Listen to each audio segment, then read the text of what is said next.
প্ৰতীয়মান হৈছে যে বিশেষকৈ অসমৰ পাহাৰীয়া জিলা বা জনজাতিসকলক যে বিজেপি চৰকাৰ কিমান যে তেওঁলোকৰ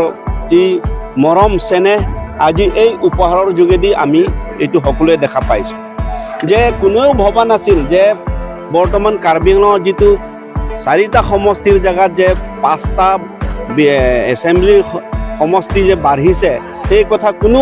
তাৰ আগতে ভাবিব পৰা নাছিল। কিন্তু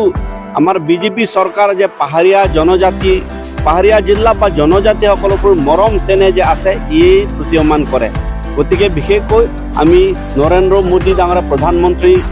মহোদয় তাৰোপৰি JP নাড্ডা আৰু গৃহমন্ত্ৰী অমিত শ্বাহক পাহাৰীয়া জিলা ৰাইজৰ হৈ তেখেতসকলক ধন্যবাদ জ্ঞাপন কৰিছোঁ আৰু লগে লগে কাৰ্বি আংলঙৰ যিকোনো সময়ত সকলো ক্ষেত্ৰত আগৰণুৱা সহায় সহযোগিতা আগবঢ়োৱা সকলো ক্ষেত্ৰত তেখেতে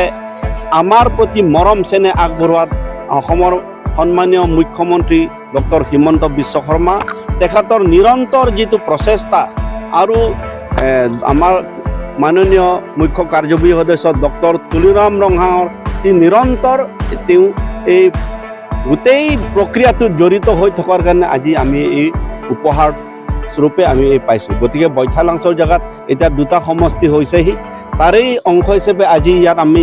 দলীয় যিমান কাৰ্যকৰ্তা আছে